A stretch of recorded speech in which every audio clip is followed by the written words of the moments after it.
Hello everyone, welcome to my channel. আজকে আমরা যে বিষয়ে আলোচনা করব সেটি হলো class 9 lesson number 1 tales of Bhola grandpa return by Manoj Das. এই টেক্সটের আন্ডারে যত কোয়েশ্চেন অ্যান্সার রয়েছে সমস্ত অ্যাক্টিভিটির যে সলিউশন সেইগুলোকে আমরা এই ভিডিওতে ডিটেলে আলোচনা করব। এই সম্পূর্ণ টেক্সটটি আমরা এর আগে একবার অলরেডি আলোচনা করে ফেলেছি। আজকে আমরা যেটা করব সেটি হচ্ছে এর যে এক্সারসাইজগুলো রয়েছে প্রত্যেকটি এক্সারসাইজকে আমরা ধরে ধরে বুঝবো যে সেটি কি হচ্ছে এবং কেন হচ্ছে। তাহলে চলো শুরু করা যাক। প্রথমে কি বলেছে, tick the correct answer from the given alternatives. নিচের চারটি উত্তরের মধ্যে থেকে অপশনের মধ্যে থেকে যেটি সঠিক উত্তর সেটির পাশে টিক করতে হবে। In the vocal tree there lived, সেই গাছে কারা থাকতো, তাহলে আমরা জানি মাঙ্কিস, তাহলে option number B.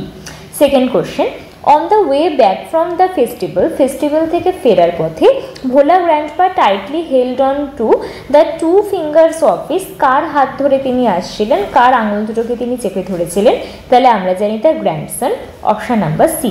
Next question, a gang of pirates were boarding a, একদল জলদস্যু তারা কি বাড়ি করছিল বা কি তারা লুকাচ্ছিল বা গোপন করছিল, তাহলে আমরা জানি a large box, option number A.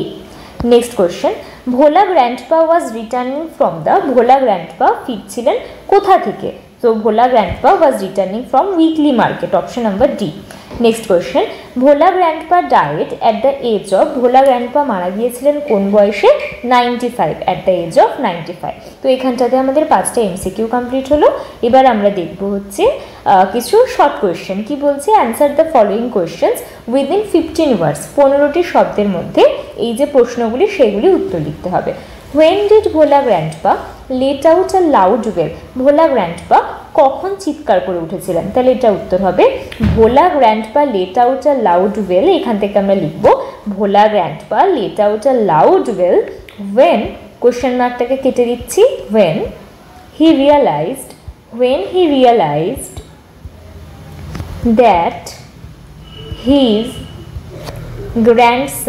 that his grandson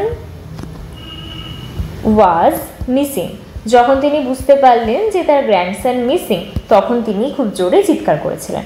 পরবর্তী প্রশ্ন, where had the grandson found a cosy shelter, কোথায় সেই গ্র্যান্ডসন একটি কজি শেল্টারকে খুঁজে পেয়েছিল, তাহলে আমরা জানি আন্ডার আ কাউজ বেলি, তার উত্তর হবে দ্য গ্র্যান্ডসন ফাউন্ড বা the grandson had found a cosy shelter under a cow's belly. Okay, next question, what request did Bhola grandpa make to the first man he saw on the mount, তিনি প্রথম request সেই মানুষটাকে কি করেছিলেন, so Bhola grandpa requested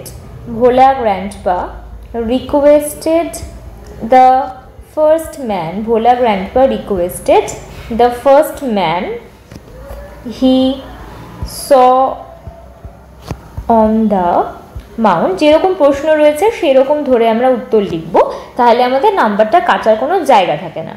কি এবার আমরা রিকোয়েস্টে লিখব তিনি কি করেছিলেন, to give him some water to drink, এই অনুরোধটা তিনি করেছিলেন। পরের প্রশ্ন, how old was Bhola grandpa's wife when he died, so we know Bhola grandpa's wife was 80, Bhola grandpa's wife was 80 years old when he died। তাহলে এই হচ্ছে আমাদের 4টে প্রশ্ন, প্রথমটার এটা উত্তর এই পর্যন্ত, দ্বিতীয়টার এইটা, তারপরে এইটা হচ্ছে 3 নম্বর আর এইটা হচ্ছে 4 নম্বর ডি একটা। আচ্ছা, এবারে পরবর্তীতে কি বলছে, exercise answer the following questions within 25 words, 25টা শব্দের মধ্যে আমাদেরকে ব্যাখ্যা করতে হবে। প্রথম প্রশ্ন কি, why was no real treasure found under the sand dunes, কেন স্যান্ড ডিউনসের নিচে কোনো রিয়েল ট্রেজার পাওয়া গেল না, তার কারণটা কি, তো এখানটাতে অ্যান্সারটা আমি লিখছি, এ no real treasure was found under sand dunes because it was just a dream. It was just a dream seen by Bhola grandpa. Seen by Bhola grandpa. There was no treasure. There was no treasure in reality. কারণ এটা কেবলমাত্র একটি স্বপ্ন ছিল যেটা ভোলা grandpa দেখেছিলেন, প্রকৃতপক্ষে সেখানে কোনো খাজানা ছিল না। Next question, what did the tiger do after Bhola grandpa had climbed up the banana tree? সেই বাঘটি কি করেছিল যখন ভোলা গ্র্যান্ডপা সেই গাছে চড়ে গেছিলেন? So when Bhola grandpa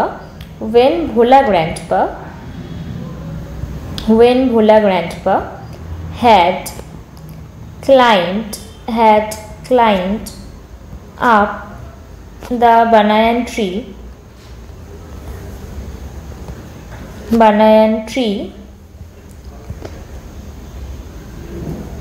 he না বলে আমরা লিখব the tiger rode and circled the tree 100 times and then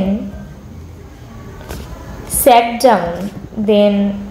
down under a bush without taking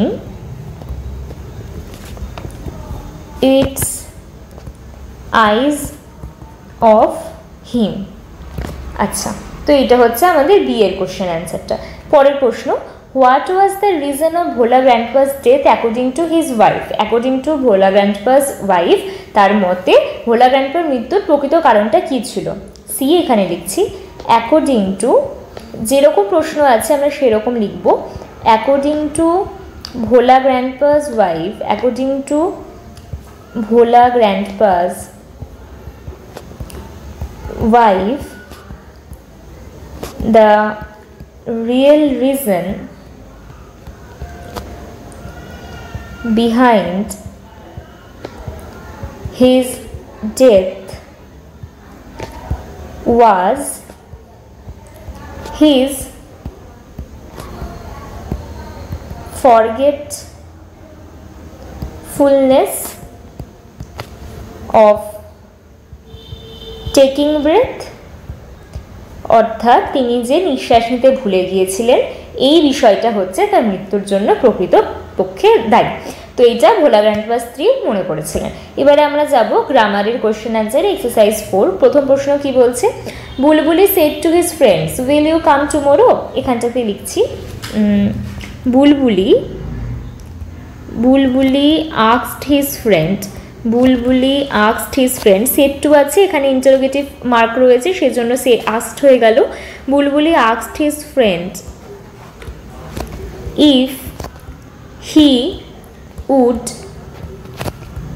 come the next day. Tomorrow আছে সেই কারণে টুমোরোটা হয়ে গেল the next day.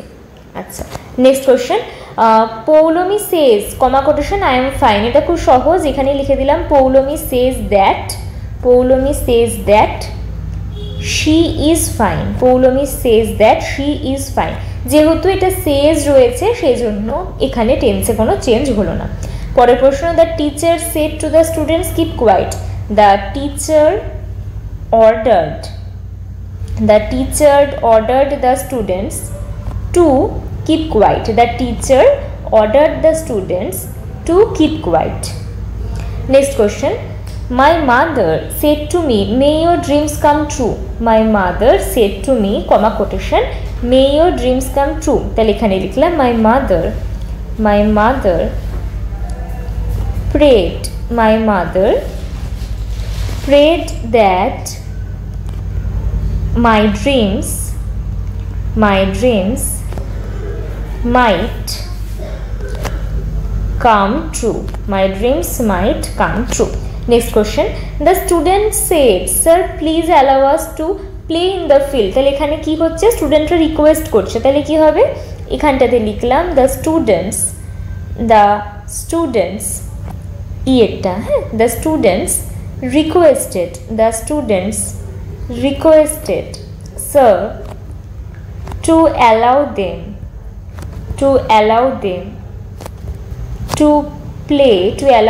to play in the field।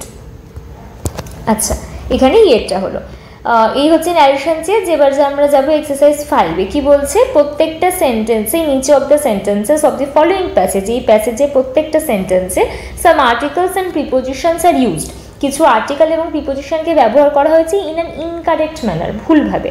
Underline them, সেগুলোকে underline করো, and replace them with the appropriate ones, এবং সেগুলোকে পাল্টে যেটি সঠিক হবে সেইটিকে লেখো।